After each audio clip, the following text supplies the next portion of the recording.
right. I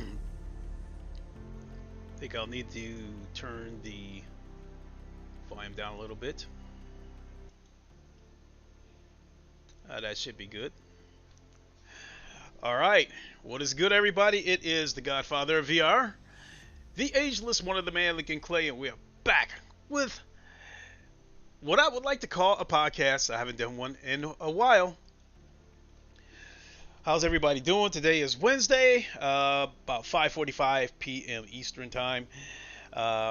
Little late getting started. Had to take care of a couple of things with my cars outside, so basically had to inflate a tire.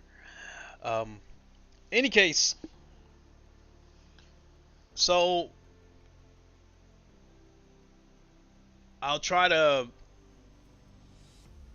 get this done in a reasonable amount of time, but I don't plan on being here for an hour and a half, any of that kind of stuff, unless you guys got questions or want to weigh in.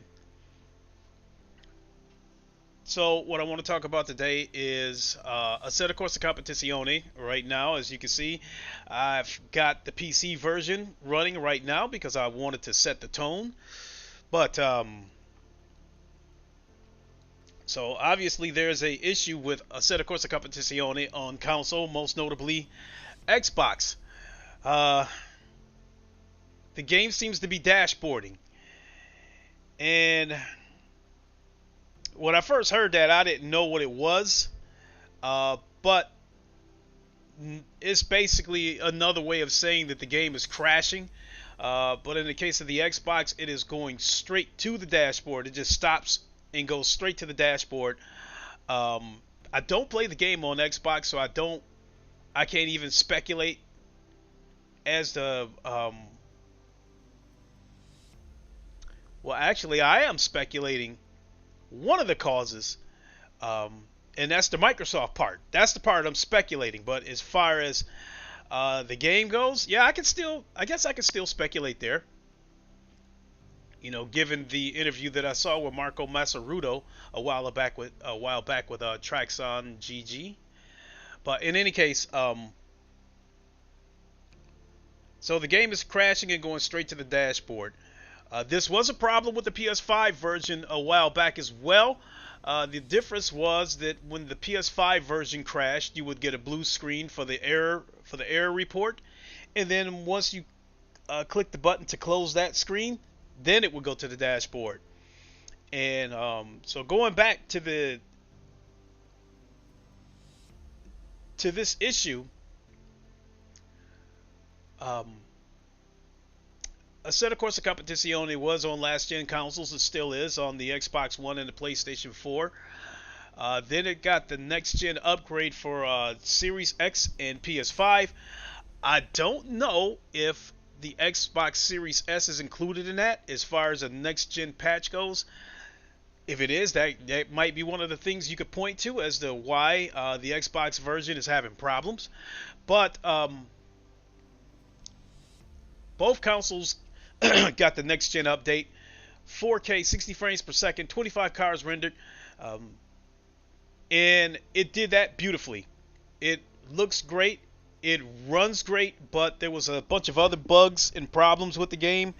Lap times, deltas not showing up,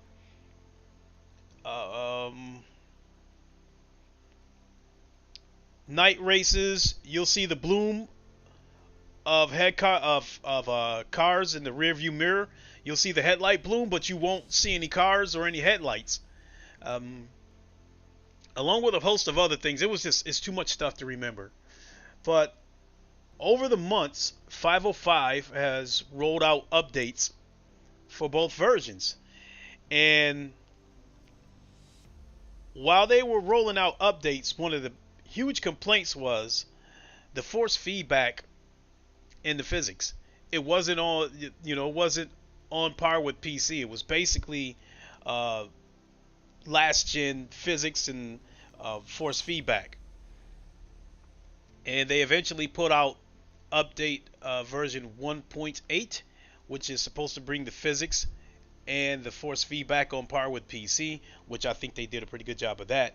But in the process, I think it broke the game because it was crashing or dashboarding on both consoles, the PS5 and the Xbox Series X. And because of that, I stopped streaming it. I was playing it a couple of months ago, and the dashboarding or crashing, it was just too much. So I quit. I quit playing it on PS5. And then, I don't know, maybe last week on a whim, I decided to play the PS5 version, and lo and behold, there was an update there. I downloaded the update, and the game has been butter on PS5 ever since. I haven't had any problems. I did a couple of streams last week that lasted a couple of hours, and the game runs great on PS5. Excuse me.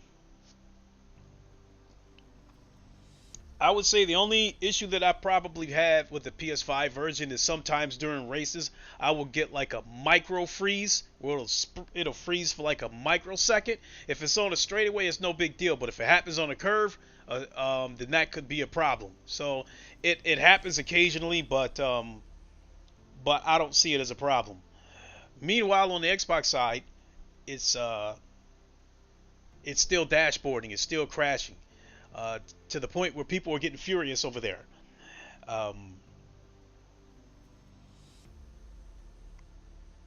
They've been trying to relay the message to 505 and whoever will listen over there, and from what I'm understanding, their communication or lack thereof wasn't very good. So couple of people that I might mention is one guy that I'm sub to, Just Boris. He made his voice loud and clear, so much to the point that he got banned from the 505 Discord. And then I forgot the other YouTuber's name. I think his name is Ratmaster or something. I just happened to stumble across his video. He's so furious with it that he refuses to play on console until they fix it. So in the case of Boris, he's still playing it. He's furious and he's frustrating, but he still plays it on console. He has it on PC, but he prefers to play it on console. I personally think that he's torturing himself, continuing to play it on Xbox. But I get where he's coming from. He believes that that 505 wants the game to die on console so they don't have to maintain it and they can stay focused on PC. So he refuses, so he continues to play it because he says he refuses to let them win. I could kind of get that, but again, you know, I still kind of feel like he's torturing himself because I think it doesn't kill his stream, but I've seen him get frustrated enough to the point where he's stopped a couple of streams because it crashed on him maybe 3 times or something, and he knows it's going to happen again, so he just goes ahead and ends the stream. So yeah, I guess people have been upset with 505 and felt like they are not exactly being transparent with the situation. I guess they sent out a few tweets that, I guess, depending on how you read into it, 1 minute they say they got a hot fix or a patch coming for it, and then the next one they say they're working on something. So I don't know the exact details of that, but I do know that, like, Just Boris is not happy with what they're communicating to consumers. So that brings me to say that I think that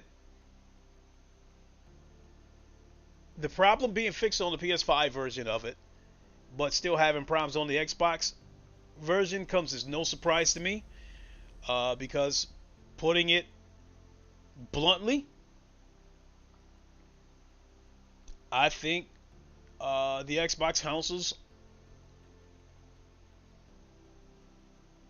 I don't want to use the word junk, because I have said in the past that I thought that the Xbox Series X as well as the PlayStation 5 were worth the $500, because it will cost you way more than that to build a PC that can do what those consoles can do. But at the same time, Microsoft has a history of hardware that underperforms or isn't durable. And this goes all the way back to 2005, starting with the 360, the Red Rings of Death, as well as the E74 lights. Both of them means that your console is dead. They also had problems with the disk drive scratching disk. Then we move on to the Xbox One. When the console first launched, a lot of games were playing in 720p. Meanwhile, they were running in 1080p on the PS4. Hence, you had the Shuhei Yoshida saying something to the effect that 1080p makes you a better gamer, which in pretty much like took the console war to a new level. But once Microsoft disconnected the Kinect from the console, it didn't do anything to bring up the resolution. And then Microsoft touted that I think it was DirectX 12 was supposed to optimize games and make them run at 1080p and take all the optimization out of the devs' hands, that it was supposed to do it for them. I don't know whatever came of that. And then we had when we started moving into the 4K era, we had the Xbox Series S and the Xbox One X and the PS4 Pro. With those consoles, games ran better on the PS4 Pro, but the Xbox Series X in a lot of cases had higher resolutions. Microsoft touted that as being the world's most powerful console. And I think that at the time Microsoft was so busy trying to win a resolution war, I think the devs were instructed to run the Xbox version at a higher resolution than the PS4 Pro at the expense of performance. Hence, you had games on the Xbox One X and S that ran like shit. PUBG being one of them. I think Digital Foundry had reported that PUBG ran at 17 frames per second on the world's most powerful console at the time, the One X, and ran at 15 frames per second on the Xbox One S. Then you had other games that had problems, I believe, like State of Decay 2. We had rubber banding, character models dropping through the ground. Then you had issues, you had development hell with Crackdown. And I think the Xbox console simply couldn't handle it, to the point where they severely watered the game down in terms of the physics and the graphics as to what you were supposed to be able to do with that game. And now you move on to the current generation with the Series X, Series S, and the PS5. Even though the Series X is supposed to have more power than the PS5, games appear to be looking and running better on the PS5. Devs have come out to speak about the difficulty in optimizing games for the Xbox consoles. I believe even one of the devs for I think for Rocksteady, or no, not it may not have been Rocksteady, but the developers of Gotham Knights, I believe. I think one of them said something to the effect of the Series S was holding back, the other platforms, because they had to aim for the lowest common denominator, and I think they called the Series S a potato.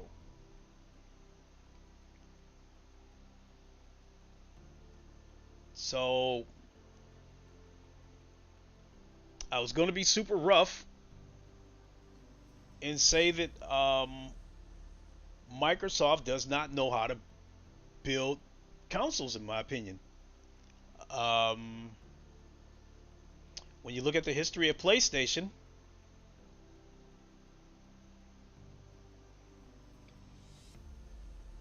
I don't think there was any issues with the PS2, the PS3. There wasn't. I don't recall anybody talking about anything that bricked the console. The big complaint with the PS3 was the price when it first came out. The PS4, there was only a couple of consoles that got the blue screen of death, but only a couple. I think it was less than 1%. But other than that, there was no issues with the PS4. Now we move on to the PS5. I think every console is gonna have its little quirks, but I don't have any issues with my PS5 to the point where it's got me infuriated and ready to throw the console out the window. For the most part, the PS5 seems to be fine. The majority of games that I play on the PS5 seem to run pretty good, and so I think that Microsoft either does not know how to build consoles, or in an effort to get the leg up on Sony and try to jump out in front of them, they put consoles out that weren't ready. And that's exactly what happened with the Xbox 360. Microsoft, in my opinion, was trying so hard to get out in front of the PS3 that they released the console that definitely was not ready.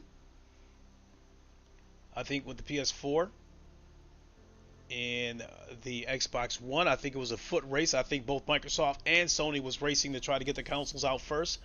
I am of the belief that both of them believe that whoever gets out first will get a leg up on the competition. And then this go round, I believe the Xbox Series X and S, I don't know if they released on the same day, but I do think that I think Series X might have got released, I don't know, maybe a couple of weeks before the PS5. I can't really remember, but so I think that's where part of the problem comes from with the Assetto Corsa Competizione still dashboarding on the Xbox. Is I am of the belief that it's that devs just have a hard time optimizing on that console, and then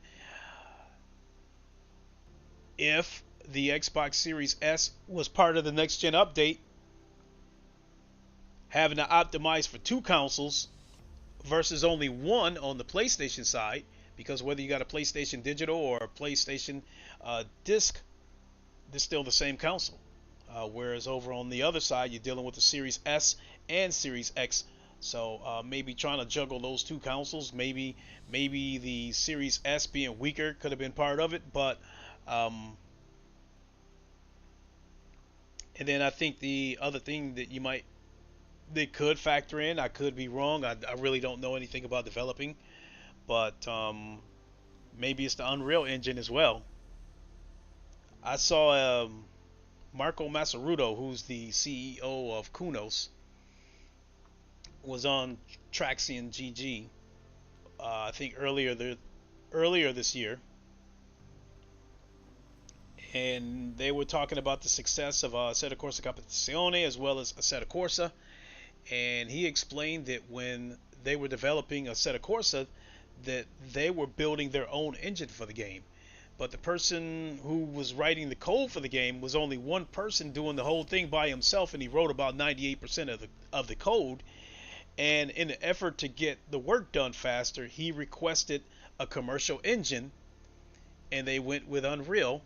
And Marco Massaruto stated that the Unreal Engine was a generic engine that lacked features, and because of it and other things, the VR optimization was not that great, which I can agree with that. my PC's powerful enough now that that's not really that much of an issue. But yeah, but yeah, he pretty much said some of the problems that they were having with optimization was connected to Unreal. So I think it could be a combination of both Unreal as well as consoles that are not optimization friendly on the Xbox side. So, but today I think Assetto Corsa released a post or comment tweet that a hot fix is in the works, and they said stay tuned tomorrow. So I don't know if that means they're going to release a hot fix for it tomorrow, or they just going to keep everybody informed as to what's going on tomorrow. So hoping for the best on the Xbox side, because the people that play the game on the console seem to, especially the ones that their channels centered around playing the game on console, they really seem to love it. And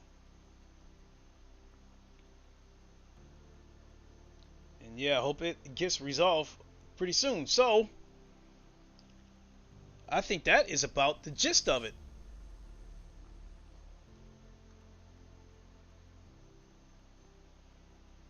And so I think I've only been on about a whole 20 minutes, but that's actually pretty good, because the one thing I don't want to do is drag this thing out for 60 minutes when what I have to say is only going to take 15 or 20 minutes. But I'll keep up with Just Boris and see what happens. I think he said that if they do a hot fix tomorrow and it appears to be fixed, then he'll stream. If not, then he won't. So I don't see myself needing to come back to do a podcast to say whether or not it's been fixed or not. I will probably just mention it in my next video. Hey, it's been fixed. Hey, it hasn't been fixed. That simple. So I think I'm going to get ready to boogie on out of here and practice for LFM race.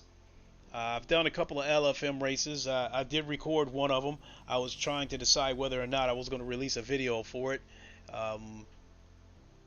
If I do, possibly tomorrow. It's too late in the day. I don't want to jump on ACC practice and then try to make a video at 10 o'clock in the evening when I should be getting ready for bed. So I want to thank you all for watching. And with that, I'm going to get ready to boogie on out of here.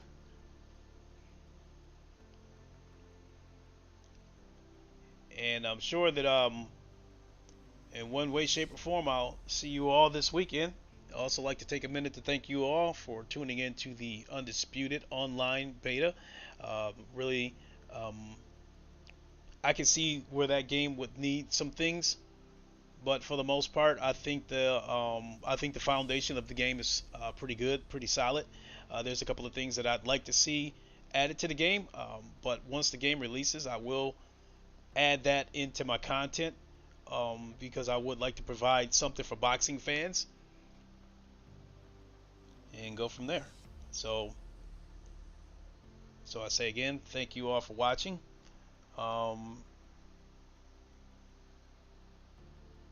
For a podcast that feels like it only lasted 10 minutes, but we got the point across. I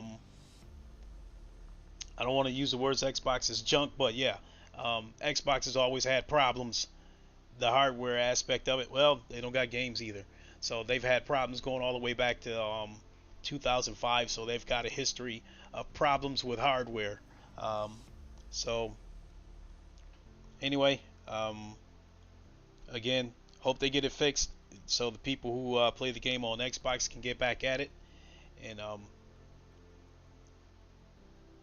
yeah, that'll do it. So, alright, I've rambled long enough. Thanks for watching, everybody. I'm going to get on out of here.